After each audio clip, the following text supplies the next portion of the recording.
हरे कृष्णा। अध्याय 1 श्लोक नंबर 15। पांचजन्यं ऋषिकेशो देवदत्तं धनंजयः पौंड्रं दद्मौ महाशंखं भीमाकर्म विकोदरः। इसका अर्थ, भगवान कृष्ण ने अपना पांचजन्य शंख बजाया। अर्जुन ने देवदत्त शंख तथा अतिभोजी एवं अति मानवीय कार्य करने वाले भीम ने पौंड्रक नामक भयंकर शंख बजाया। तात्पर्य, इस श्लोक में भगवान कृष्ण को ऋषिकेश कहा गया है क्योंकि वे ही समस्त इंद्रियों के स्वामी हैं। सारे जीव उनके विभिन्न अंश हैं, अतः जीवों की इंद्रियों भी उनकी इंद्रियों के अंश हैं। चूँकि निर्विशेषवादी जीवों की इंद्रियों का कारण बताने में असमर्थ है, इसीलिए वे जीवों को इंद्रिय रहित या निर्विशेष कहने के लिए उत्सुक रहते हैं। भगवान समस्त जीवों के हृदयों में स्थित होकर उनकी इंद्रियों का निर्देशन करते हैं, किंतु वे इस तरह निर्देशन करते हैं कि जीव उनकी शरण ग्रहण कर ले, और विशुद्ध भक्त की इंद्रियों का तो वे प्रत्यक्ष निर्देशन करते हैं। यहाँ कुरुक्षेत्र की युद्ध भूमि में भगवान कृष्ण अर्जुन की दिव्य इंद्रियों का निर्देशन करते हैं, इसीलिए उनको ऋषिकेश कहा गया है। भगवान के विविध कार्यों के अनुसार उनके भिन्न भिन्न नाम हैं। उदाहरणतः इनका एक नाम मधुसूदन है, क्योंकि उन्होंने मधु नाम के असुर को मारा था। वे गौ तथा इंद्रियों को आनंद देने के कारण गोविंद कहलाते हैं। वसुदेव के पुत्र होने के कारण इनका नाम वासुदेव है। देवकी को माता रूप में स्वीकार करने के कारण इनका नाम देवकी नंदन है। वृंदावन में यशोदा के साथ बाल लीलाएं करने के कारण ये यशोदानंदन है। अपने मित्र अर्जुन का सारथी बनने के कारण पार्थ सारथी है। इसी प्रकार उनका एक नाम ऋषिकेश है, क्योंकि उन्होंने कुरुक्षेत्र के युद्ध स्थल में अर्जुन का निर्देशन किया था।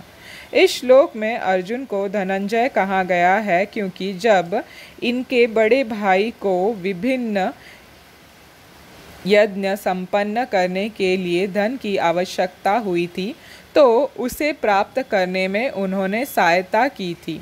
इसी प्रकार भीम रकोधर कहलाते हैं, क्योंकि जैसे वे अधिक खाते हैं, उसी प्रकार वे अति मानवीय कार्य करने वाले हैं, जैसे हिडिंबासुर का वध। अतः पांडवों के पक्ष में श्री कृष्ण इत्यादि विभिन्न व्यक्तियों द्वारा विशेष प्रकार के शंखों का बजाया जाना युद्ध करने वाले सैनिकों के लिए अत्यंत प्रेरणाप्रद था। विपक्ष में ऐसा कुछ न था। न तो परम निर्देशक भगवान कृष्ण थे, न ही भाग्य की देवी श्री थी। अतः युद्ध में उनकी पराजय पूर्व निश्चित थी। शंखों की ध्वनि मानो यही संदेश दे रही थी। तो ये था दोस्तों श्रीला प्रभुपाद जी के दिए हुए तात्पर्य। इस श्लोक में दोस्तों यहाँ पे भगवान के अलग अलग नामों का वर्णन किया है। ऋषिकेश, पार्थसारथी, गोविंद, देवकी नंदन, यशोदा नंदन, ऐसे बहुत सारे नाम हैं दोस्तों। सहस्र नाम है। हरि अनंत, हरि कथा अनंता। मतलब हम गिन नहीं सकते हैं भगवान के रूप का, उनके कथाओं का, या उनके अनुकंपा, उनके अनुग्रह, हमारे पे जो कृपा दृष्टि होती है उनकी। इनकी अनगिनत कहानियाँ हैं और अनगिनत वर्ण हैं। जैसे जैसे भगवान ने लीला की है, वैसे वैसे उनके नाम उनको मिला है। तो उनके नाम उनके गुणों को व्यक्त करती है। तो जैसे कृष्ण, अभी बहुत लोग पूछते हैं कृष्ण का क्या अर्थ है। कृष्ण का अर्थ है दोस्तों ऑल अट्रैक्टिव, पूर्ण आकर्षित। तो शास्त्र में बताया है भगवान का अर्थ है षड ऐश्वर्य से परिपूर्ण, मतलब 6 ऑप्युलेंसेस से फुल, कंप्लीट। तो भगवान उसी को मानते हैं जो इस 6 ऑप्युलेंस से परिपूर्ण है। वो है रूप, उनका कार्य, उनका फेम, उनका पावर, उनका वेल्थ और रिनाउंसिएशन मतलब त्याग। इन 6 चीज़ों में जो भी परिपूर्ण है वो ही भगवान कहलाता है। और शास्त्र के पूरे निचोड़ लेके हम देखते हैं तो शास्त्र में यही हर जगह पे बताया गया है कि ये भगवान की जो क्वालिटी है ये सिर्फ श्री कृष्ण में देखी गई है। तो जीव को उन्हीं के पास जाना है। तो ये एक अर्थ हुआ क्यों हम भगवान को, श्री कृष्ण को पूर्णता से परम सत्य मानते हैं, क्योंकि वही परम सत्य है। अब आप पूछोगे ये परम सत्य क्या होता है, आप बार बार परम सत्य एब्सोल्यूट ट्रूथ बोलते हो। परम सत्य का मतलब दोस्तों ये है कि आप जो भी आपके दृष्टि में अभी देख रहे हो ये सब नश्वर है, ये सब झूठ है, ये सब टेम्पररी है। अब आप ये भी मुझे पूछोगे कि अरे ऐसे कैसे झूठ हो सकता है, मुझे कोई आके झापड़ मारेगा या मुझे कोई अच्छे से बात करेगा या मैं कुछ खा पी रहा हूँ या कुछ काम कर रहा हूँ, ये तो सब सत्य है, तो घटनाएं घट रही है मेरे सामने, मेरे आँखों के सामने, तो ये झूठ कैसे हुआ? तो ये झूठ ऐसे हुआ दोस्तों, इसको माया बोलते हैं। माया का मतलब है इल्यूजन, धोखा। ये हमको धोखे में रखा हुआ है यहाँ पे कि जो दिख रहा है ये सत्य है, बट ये सत्य नहीं है। क्योंकि जैसे मैंने आपको पहले के रिकॉर्ड्स में बताया था कि यहाँ पे सिर्फ और सिर्फ ये भौतिक संसार में ही निर्माण होता है, प्रलय होता है, निर्माण होता है, प्रलय होता है, ये चलते रहता है अनंत काल तक। तो ये बनता है और इसको बिगाड़ देते हैं, डिस्ट्रॉय कर देते हैं, वापस बनाते हैं, वापस डिस्ट्रॉय करते हैं। तो ये सत्य नहीं है, ये पूरा नश्वर है जो भी हम देखते हैं। सिर्फ हम जीवात्माएं जो है ये सिर्फ कृष्ण के साथ जुड़ी है और ये सिर्फ आध्यात्मिक क्षेत्र से आई हुई है और ये यहाँ पे फंसी हुई है।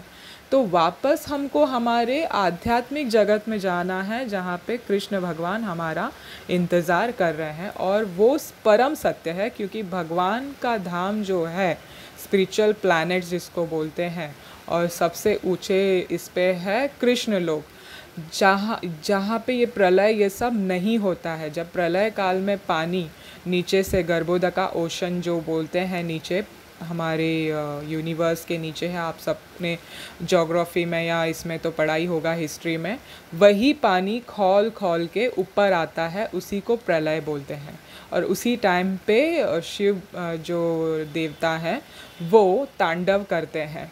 तो ये सब मिला के प्रलय हो जाता है और ये सिर्फ भौतिक संसार तक ही प्रलय का पानी पहुंच पाता है, उसके ऊपर स्पिरिचुअल प्लैनेट्स में नहीं जाता। तो स्पिरिचुअल प्लैनेट्स है ये परमानेंट है, ये कभी कुछ इसका कुछ नहीं होता, ये ऑलरेडी वहाँ पे है। यही सिर्फ फ़र्क है भौतिक और स्पिरिचुअल प्लैनेट में कि वो परमानेंट है और भौतिक जो हम रह रहे हैं अभी ये टेम्पररी है। इस तरह से ऐसे बताया गया है कि भगवान श्री कृष्ण इसीलिए बढ़ के है, परम सत्य है, वही सत्य है और वही एब्सोल्यूट ट्रुथ है।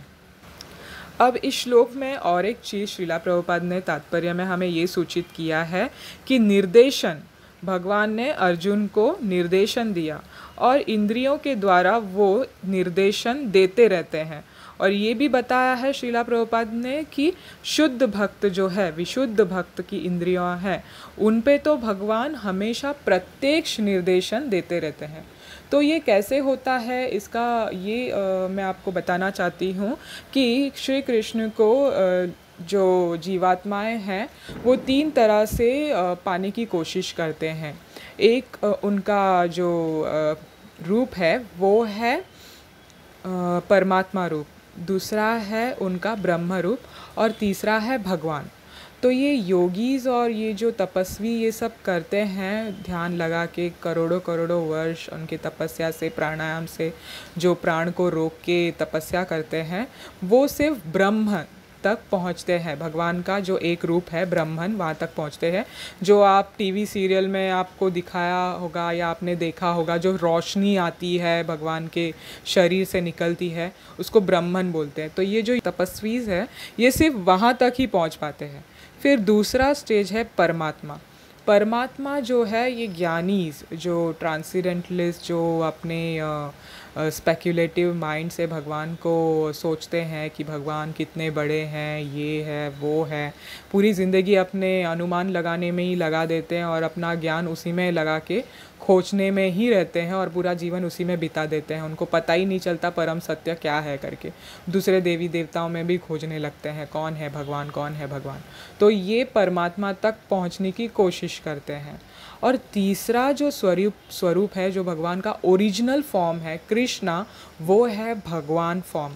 तो जो भक्त है, जो भक्ति करते हैं, कृष्ण को डायरेक्ट सेवा करते हैं, वो इस दोनों भी जो स्टेजेस है ब्रह्मन और परमात्मा, इसको चीर के वो डायरेक्ट भगवान का दर्शन लेते हैं। मतलब ओरिजिनल फॉर्म एज अ भगवान श्री कृष्णा वो देखने की एलिजिबिलिटी रखते हैं। तो वो वहाँ तक पहुँच जाते हैं। इसीलिए शास्त्र में हर टाइम और भगवत गीता में भी लास्ट में भगवान यही कहते हैं अर्जुन को, तुम सब छोड़ो और बस भक्ति योग पे ध्यान लगाओ, क्योंकि भक्ति योग ही एक ईजीएस्ट वे है जिससे तुम भगवान को जल्द से जल्द, यानी मुझे जल्द से जल्द प्राप्त कर सकते हो। तो ये परमात्मा जो सेकंड स्टेज है ना दोस्तों, जो भगवान का सेकंड स्टेज है पाना, ये परमात्मा एक्चुअली और कोई नहीं, ये हम जीवात्माओं के साथ अंदर हमारे शरीर में भगवान परमात्मा रूप में स्थित है। तो ये हर जीवात्मा में होते हैं, कीड़ों मकोड़ों में, सब में। मगर ये हमारे साथ रह के भी हमारे कार्यों में इनका कोई लेना देना नहीं है। ये बस हमको निर्देशन देते हैं भगवान की ऐसे करना है, वैसे करना है, ये सही है तुम्हारे लिए, ये गलत है, ये मत करो, ये अच्छा है। तो आपको कभी कभी ऐसे अंदर से, अंतरात्मा से आपकी आवाज़ आई होगी, आपको सुनाई दी होगी कि ये मत करो, ये मत करो, ये तुम्हारे लिए अच्छा नहीं है, हाँ हाँ ये करो, ये अच्छा है।